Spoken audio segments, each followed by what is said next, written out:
and welcome to God's Hookups television show. This is Dr. Barbara Young, your host, and this is a show that features up close and personal interviews with guests from all walks of life who share their stories about unexplainable blessings, successful events, and extraordinary miracles and encounters that can only be of God's hookup. You will receive hope, enlightenment, encouragement that will feed your spirit and your soul. Now, to my guest today. Christopher, how are you? Dr. Barbara, it's a pleasure to be here. Well, it's Chris Salem, but he's got Christopher on the headline. I want to welcome you to the show. I want to share with my viewers a little bit about you.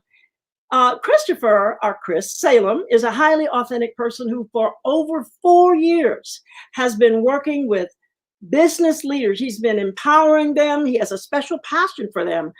Entrepreneurs in various industries like sales executives and coaches, authors and speakers. And he's been taking their businesses and their lives to another level. And for many years, Chris, this fabulous man who I met and I truly love, he has a group called Prosperpreneur, which I am in, and he is really a change maker. I would say change maker and difference maker, because he's helped people who are struggling at different phases and careers of their lives to become more successful. He's just like me and you, a regular person who's gone through trials, challenges, but he shares from his experiences what has worked for him. So today I'm delighted, Chris, to have you share your God's hookup story, because you got many. So again, welcome. Thank you so much. It's such a pleasure to be here. Your energy is so contagious. I love when we're having conversations. Thank you. So your God's hookup. It's me. Go ahead. No, I just want to hear you. I want to hear you talk. Okay, here we go. Okay. So in terms of me, I mean, I would say that, God has been part in my life from day one. I mean, I would say that I really needed to understand what gratitude was, because my first 30 years on this planet were not easy. It was a struggle. And, when I was growing up, my father was not around. He was off busy, building a business, often overseas in Asia. That's where he was building a business. And, he would be here and there. And nonetheless, as I was growing up, I really just, for some reason, had this lack of direction. I mean, I didn't know it like that verbatim, but I just never felt like I fit in for whatever reason. Mm-hmm. And as a result of that, it kind of, as I became a teen, it kind of, I started feeling angry, and I didn't know where this was coming from. I thought maybe perhaps this was all part of growing up to be a man, part of puberty, whatever you want to call it. But this anger just began to get more intense. And I found that, my behaviors and my relationships were beginning to, decline, and my behavior would interfere with other people I interacted with. I couldn't really keep relationships with other people. And my anger would get in the way of, of everything. And this went, throughout my college years, throughout my 20s.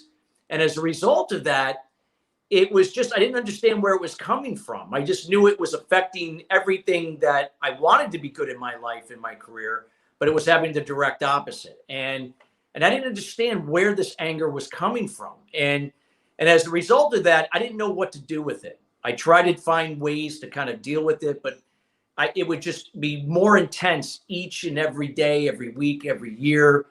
And the only way that I could find some peace was escaping. And I did this through addiction to drugs, alcohol, sex.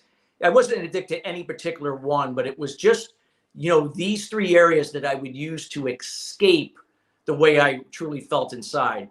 And even though I felt this I put on this bravado that everything was going right in my life, everything wasn't. It was really not where I wanted to be. My self-esteem, my self-confidence was not what I projected. And as a result of that, I knew I needed, to find a way. And I was not looking at God or a higher power to find it. I was always looking for it on the outside rather than from within, because that's where our higher power, our God resides. Mhm. And as a result of that, the turning point for me was not two near death experiences in my 20s from alcohol poisoning, but was actually when my father was diagnosed with cancer at the age of 56.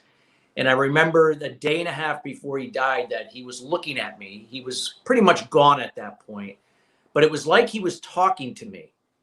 But yet no words were coming out of his mouth. He was on morphine and he was pretty much on his way out, as I stated. But it was like this something profound was happening. Like I felt like there was a message being given to me.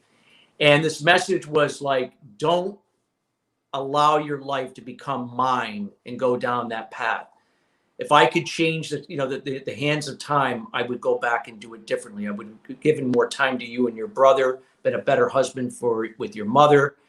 And you don't want to go down this path, what I did to the family, because you're going to, if you keep doing what you're doing, you're going to do the same when you get married. It was like this, just like this aha moment. And I can't explain it, but it was almost like it was the most peaceful feeling I've ever had in my life. Like I finally felt for the first time there was hope, that there was something to worth striving for, that I finally got a message from my father that I needed to go within to find out my answers. I didn't know what that meant at the time. I didn't know how I was going to go about doing it, but I had been searching for everything on the outside, always putting high expectations onto others. And as a result of that, I just knew I had to do something. And when my father passed, I made it a mission that I was going to find a process that would get me to the root cause of where my anger was, what was driving this, why my life and my career wasn't where I wanted it to be. And I found, in this essence, God. I found him in the form of, the universe. I found it through meditation. I found it through journaling, a 12-step program.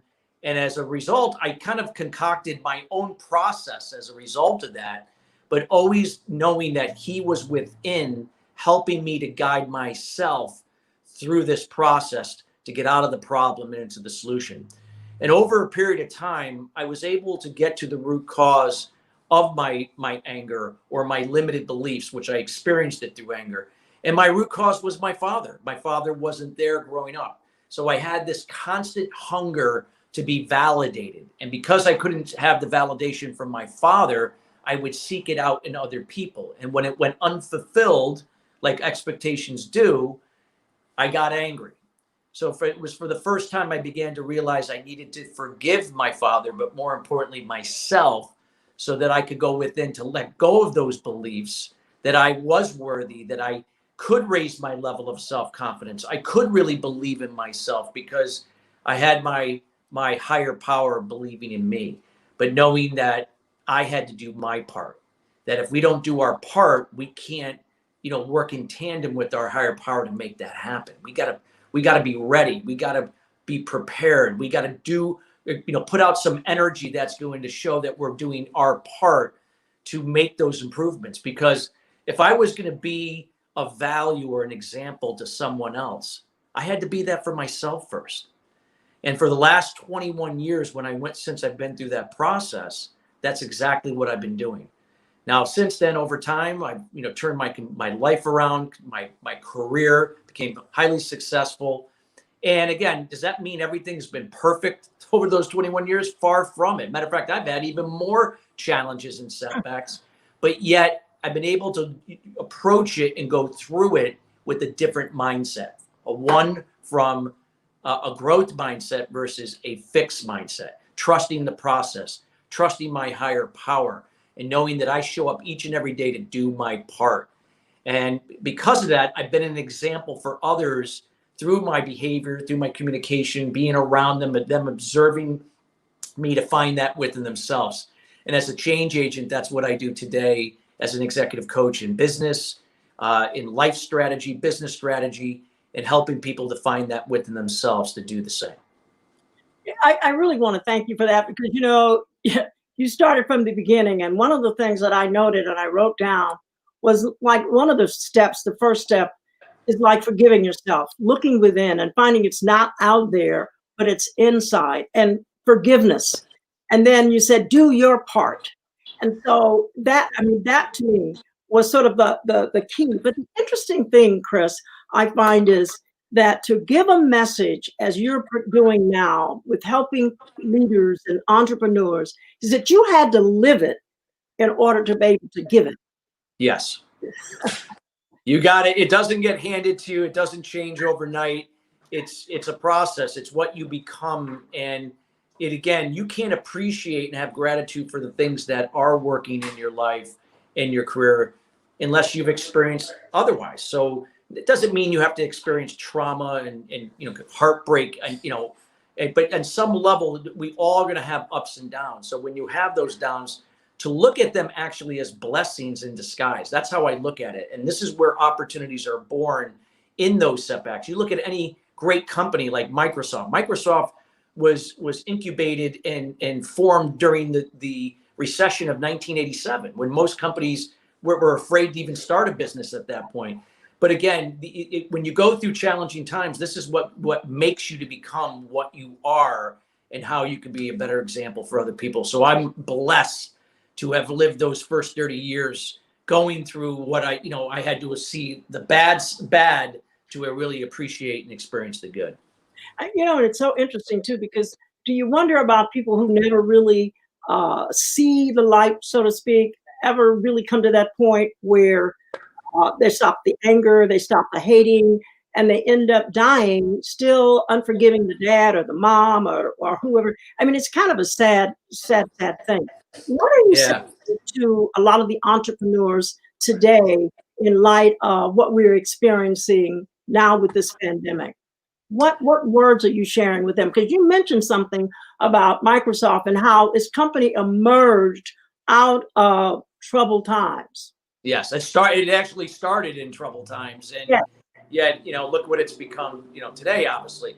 So one of the things I would say to people that are listening as you go through this process is that as human beings, we get caught up a lot in what we can't control instead of what we can. And because when we get caught up in the things that we can't control, that's the responsibility of our higher power. Then when we try to control that when we can't, or try to control something we don't know because we need to know, what happens is expectations go unfulfilled. We get angry, we get frustrated, and obviously this leads to behaviors that are negative. It impacts other people in a negative way. It leads to unhealthy behaviors, and of course, addiction, and amongst a lot of other things. So the key is to trust the process, knowing that if you can control what you can and what you know, and trust that what you don't know and what you don't have will reveal itself in time, almost like a puzzle. So think about, you're going to complete a puzzle, or you have a desired result you want to seek in your business. You may have some of the puzzle pieces on the table, but not all of them. You're just going to put together the pieces that you know now and allow the process to reveal the other pieces when they do come. Does that mean you sit around doing nothing? No, you show up each and every day to be your best, not to be the best, but to be your best.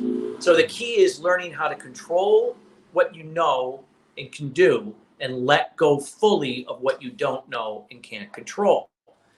And another thing I would say too would be to give without expectation, again, give without expectation from empathy and kindness, not pleasing and enabling. That's codependent behavior. Empathy and kindness is interdependent behavior. Give without expectation, receive without resistance. What that means is that you are giving through your example. Allowing people to do for themselves is better than actually doing for them for everything. That's pleasing and enabling. And knowing that when it comes back to you, doesn't mean it comes back to the person that you gave to, but it comes back and you receive with gratitude. You don't resist, because that's the flow of prosperity. That's what the whole idea of Prosperpreneur was about, Dr. Barbara. It's all around that concept to give without expectation. Yep. I'm going to ask, in fact, that was my next question about Prosperpreneur, and I love it. And what is the main foundation of that? And how many people do you have in that group about? Well, we've been very select in terms of who, again, we want to make sure people want to contribute, that they're people that will receive value.